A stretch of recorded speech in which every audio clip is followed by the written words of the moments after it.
Salut à tous. Alors aujourd'hui, je vous propose d'aborder un point vu dans certaines vidéos précédentes pour les terminales, dans le chapitre des suites numériques avec les récurrences et les limites. Donc là, on a un exo entre guillemets bilan, pas très compliqué, mais un exo type qui vous présente une suite définie par récurrence. On vous demande de démontrer quelques propriétés et de ces propriétés, on en déduit ensuite des éventuelles limites pour le comportement de cette suite. Donc on est face à une suite qui n'est pas explicite, donc on ne va pas utiliser les techniques de limite présentées dans certaines vidéos précédentes, comme la factorisation par terme de plus haut degré ou l'expression conjuguée. Là, on va plutôt aller vers les théorèmes de convergence. Alors, la suite qui vous est présentée est la suite ici, un plus 1 qui est égal à racine de 3un plus 4, et u0 est égal à 1. Et on vous demande, dans la première question, de montrer que la suite est bornée par 0 et 4, croissante pour tout entier naturel n. Donc, n'ayant pas d'écriture explicite de cette suite, on ne va pas pouvoir faire un calcul pour montrer qu'elle est bornée. On ne va pas pouvoir faire non plus un calcul naturel pour montrer qu'elle est croissante, c'est-à-dire un plus 1 moins un. Ça ne va pas venir comme ça simplement. Donc en fait, c'est typiquement le genre de question où il faut aller vers une récurrence, même si elle n'est pas demandée. Faites bien attention, mettez pas des récurrences à toutes les sauces, hein, c'est pas la solution à tout, il y a des démonstrations qui se font encore sans récurrence dans les entiers, mais dans certains cas, on n'y coupe pas, et là, c'en est un. Donc, commençons de suite déjà par traduire les phrases, c'est-à-dire bornées par 0 et 4 et croissance, mathématiquement, pour arriver ensuite à donner une propriété qui va être, elle, mathématique, que l'on va pouvoir ensuite démontrer par récurrence. Donc, commençons par la traduction de cette phrase. Alors, on traduit. Ça veut dire que pour tout entier naturel n, on a un qui est comprise entre 0 et 4, mais croissante, ça veut aussi dire que un est plus petit que un plus 1.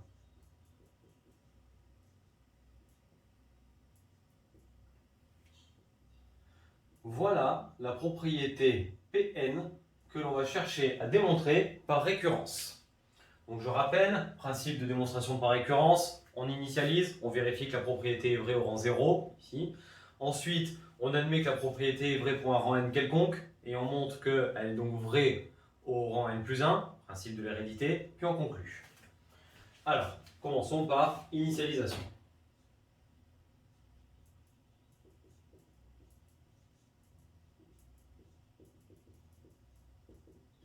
Pour n égale 0.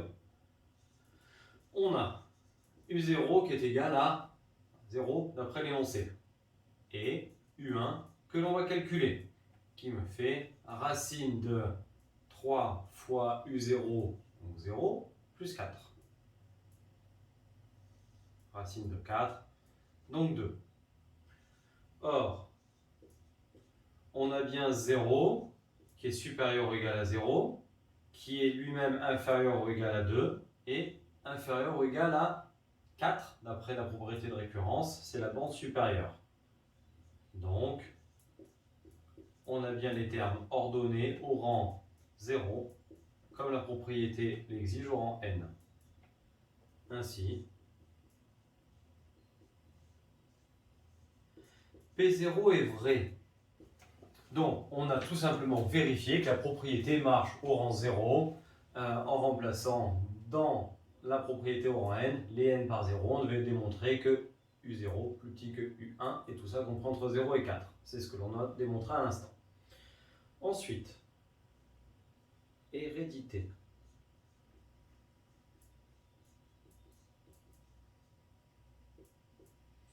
Alors, soit n, un entier naturel fixé, certains de vos enseignants marqueront quelconque, certains de vos enseignants n'utiliseront pas n, mais utiliseront k.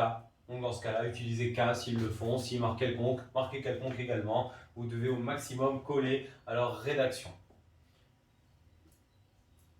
Tel que Pn vrai, c'est-à-dire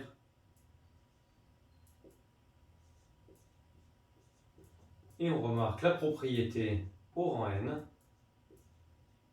que l'on appelle très souvent hypothèse de récurrence. Montrons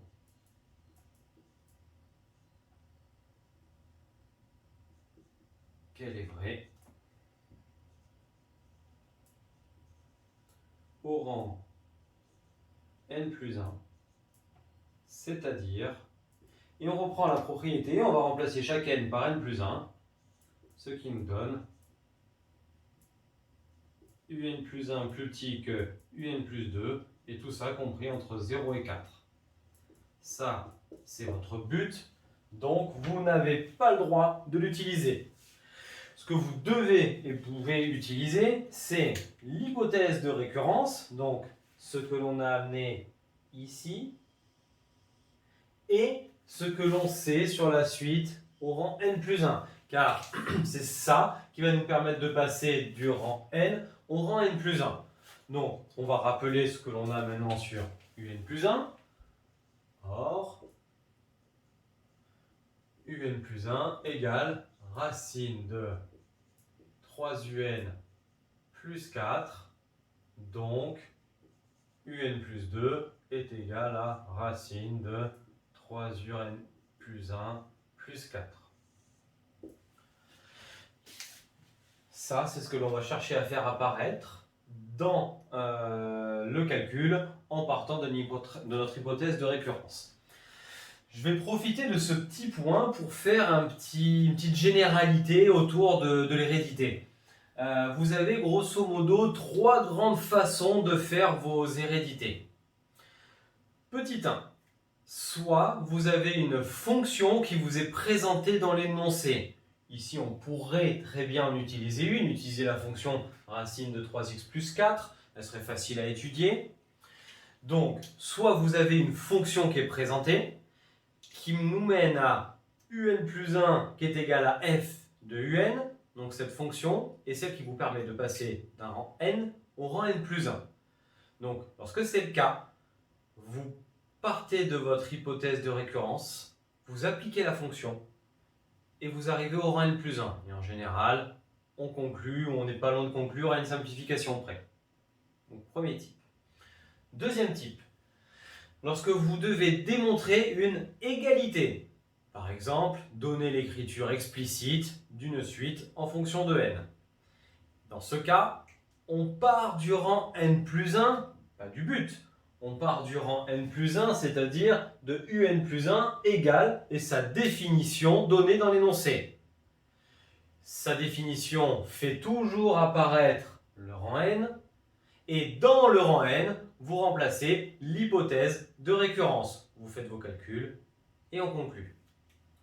Dernier type, le troisième, c'est celui qu'on a dans cet exercice, lorsque vous devez démontrer une ou des inégalités. La plupart du temps, il y a des fois, il y aura certains cas particuliers, mais la plupart du temps, vous devrez partir de l'hypothèse de récurrence, puis recomposer votre suite, c'est-à-dire qu'ici il faudra multiplier par 3, ajouter 4, faire ça de partout, dans tous les côtés de votre inégalité, pour ensuite retomber sur le rang suivant, le rang n plus 1, et démontrer votre but. Donc là, on a vraiment les 3 grands types de récurrence sur lesquels vous tomberez tout le temps. Dans ce dernier cas, on aura certaines subtilités, notamment lorsque vous aurez par exemple un plus 1 qui est égal à, et dans votre expression de un plus 1, il y aura un au numérateur et au dénominateur. Dans ce cas-là, il se peut que pour les inégalités, partir de l'hypothèse de récurrence soit pas toujours plus malin.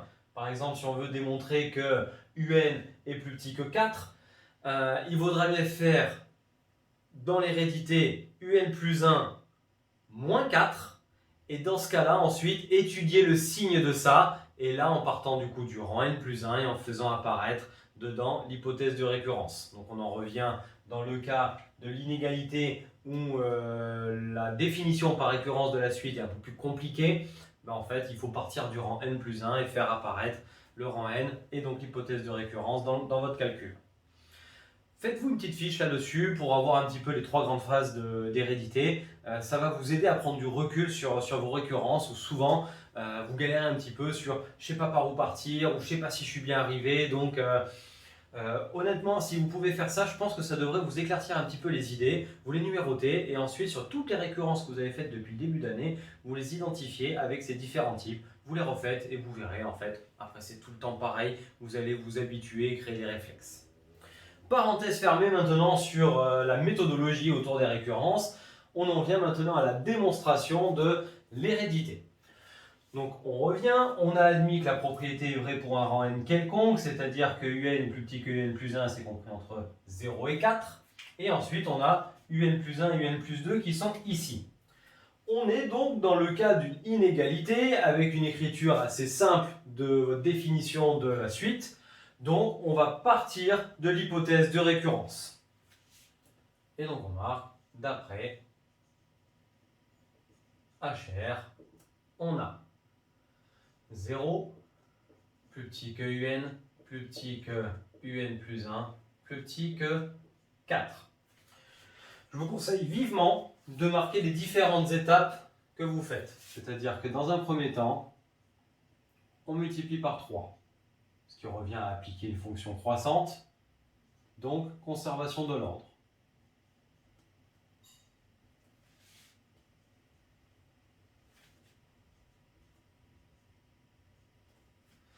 Puis, on ajoute 4, ce qui revient encore à appliquer une fonction croissante, donc conservation de l'ordre.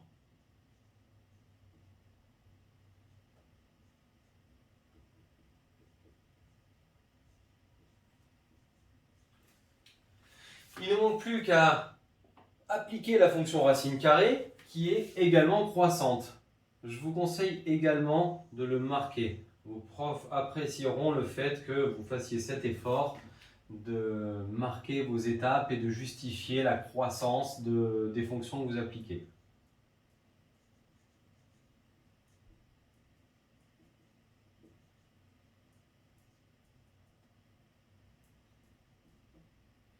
Donc on a racine de 4,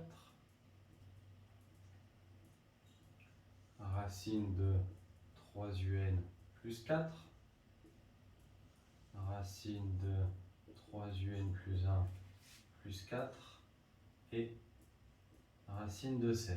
Je vais vraiment marquer toutes les étapes parce que racine de 4 c'est simplifié, racine de 16 également. Donc on a 2,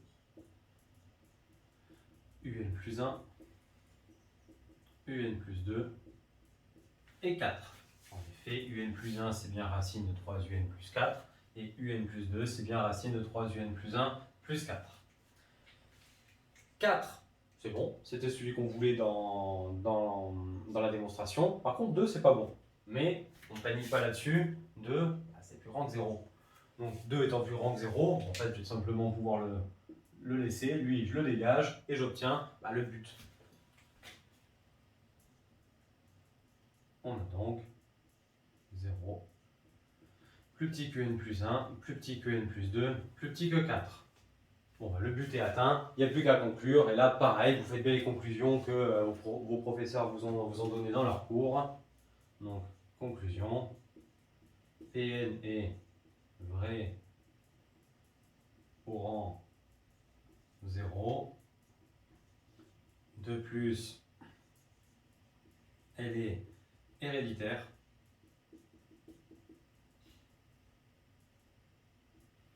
Donc, pour tout entier naturel n, on a, et on rappelle, 0 plus petit que un, plus petit que un plus 1, plus petit que 4.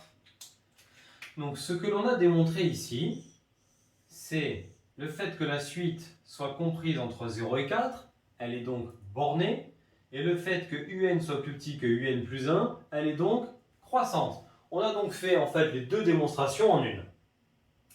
Donc, première question, c'est réglé. Maintenant, deuxième question. En déduire que un est convergente, donc que un converge.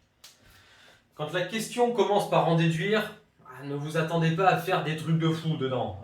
Ça ne veut pas dire qu'il n'y aura jamais de démonstration dedans. Vous pouvez très bien avoir une récurrence dans un en déduire, mais la plupart du temps, en déduire veut dire lève la tête, regarde la question d'avant et utilise-moi pour faire la conclusion à la question qui est demandée. UN est convergente. Vous n'avez pas son écriture en fonction de n, on ne vous a pas demandé de la conjecturer, ne cherchez pas à le faire. Là, ce qu'on va attendre de vous, c'est que vous regardiez ce que vous venez de démontrer et vous appliquez un théorème. On vient de démontrer donc que UN est plus petit que UN plus 1. On va le marquer. UN plus petit que UN plus 1, équivalent à UN est croissante.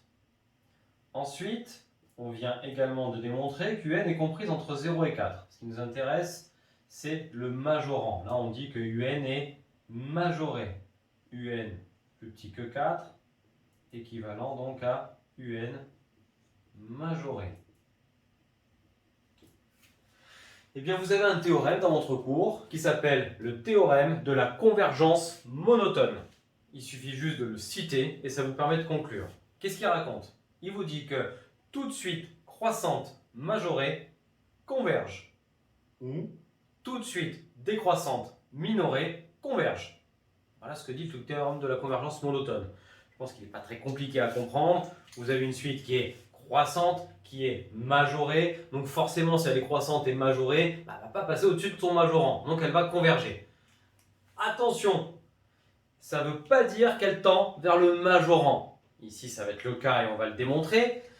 Mais ce que je vous ai fait démontrer ici, le fait qu'elle soit majorée par 4, on aurait pu faire exactement le même déroulement ici en mettant 5, 6, n'importe quel nombre supérieur à 4 et on aurait abouti également de la même façon.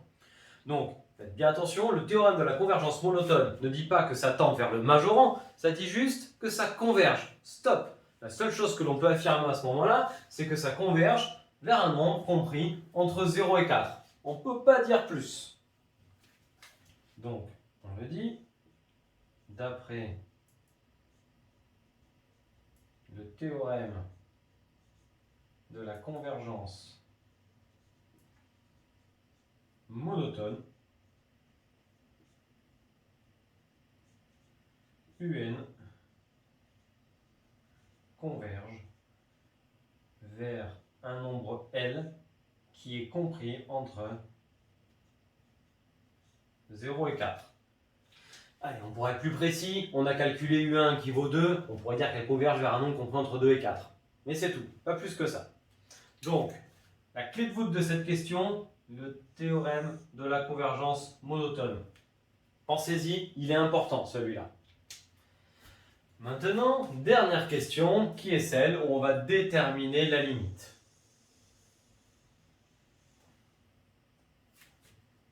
Alors, limite de UN. Donc là, on a une suite qui est définie par récurrence de la forme UN plus 1 égale racine de 3UN plus 4. On sait qu'elle est croissante, on sait qu'elle est majorée, on sait qu'elle converge. Pour le moment, c'est tout. Là, on est dans le cas typique de l'utilisation du théorème du point fixe. Il vous a été présenté dans une publication assez récente sur les réseaux sociaux. J'ai fait d'ailleurs une petite vidéo là-dessus en parlant des erreurs sur les variations d'une suite et les variations de la fonction à ne pas confondre. Et il y avait le dernier point qui vous parlait justement de ce théorème-là. Donc là, c'est exactement le cas d'application du théorème du point fixe. Nous allons donc devoir penser à introduire une fonction en disant que c'est égal à f de un, où f de x est égal à racine de 3x plus 4. Étant donné que la suite est comprise entre 0 et 4, la fonction f est parfaitement définie sur cet intervalle, puisqu'elle est définie lorsque x est plus grand que moins 4 tiers. Donc, entre 0 et 4, tout va bien. Donc, on sait que UN converge. De plus, UN convergent. Donc, L égale limite lorsque n tend vers plus l'infini de un et solution de f de x égale x. Voilà ce que dit le théorème du point fixe. Il dit que si une suite converge, alors elle converge forcément vers une solution de f de x égale x. Quand je dis si une suite converge, évidemment, ça s'adresse uniquement aux suites définies par récurrence de la forme un plus 1 égale f de un. Sinon, ça ne marche pas. Alors, on résout maintenant cette équation.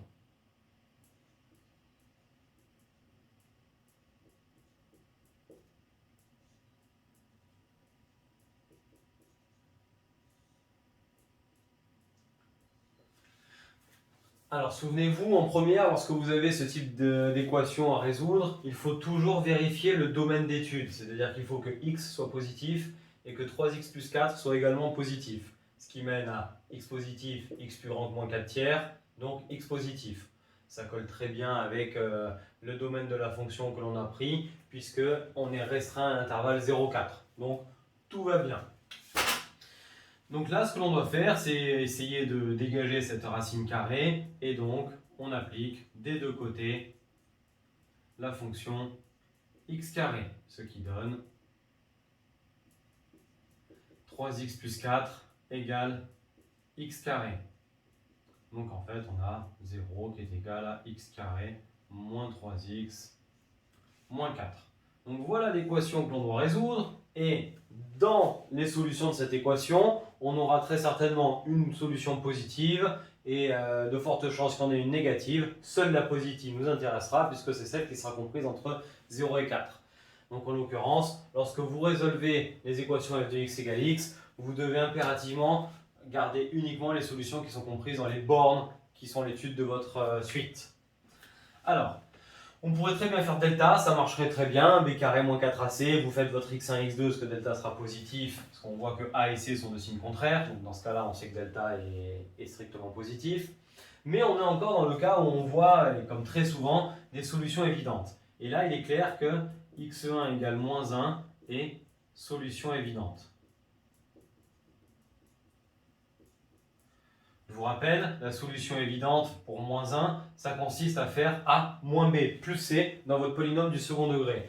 Donc 1 moins 3 moins 4, ça fait 1 plus 3, 4, moins 4, 0. Donc x1 égale moins 1 et solution évidente. Or, le produit des racines vaut toujours c sur a, donc nous, x2 vaut, vu que ça fait moins 1, moins c sur a. Et moins c sur a, ça fait moins 4 sur 1, donc 4.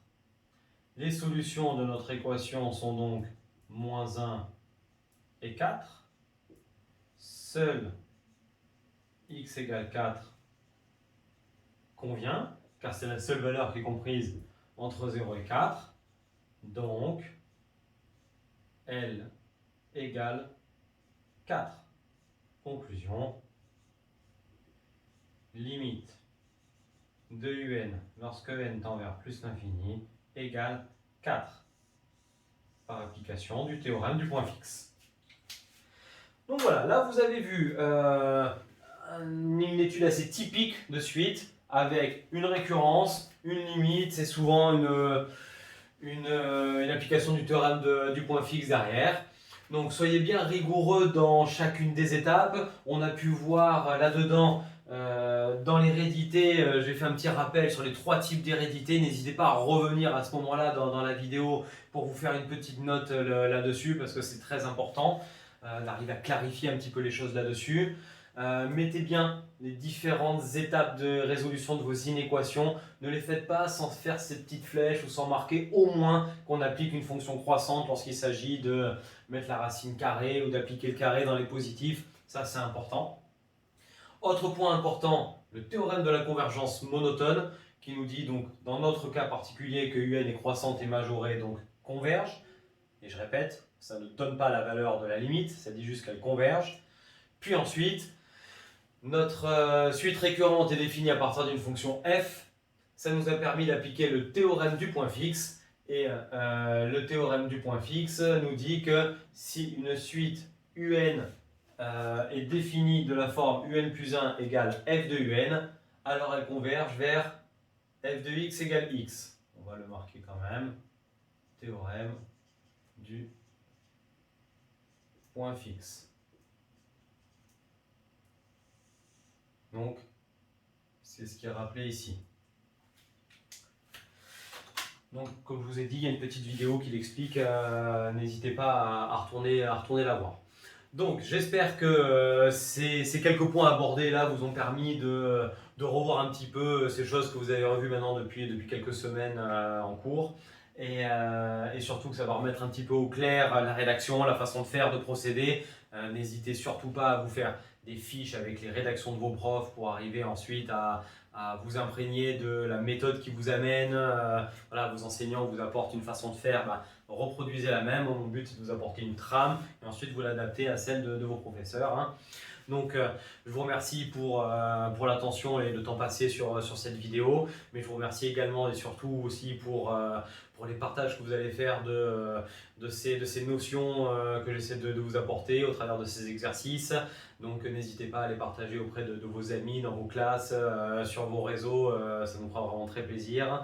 Un petit pouce pour nous dire que vous avez aimé ou pas la vidéo. Les commentaires, surtout n'hésitez pas.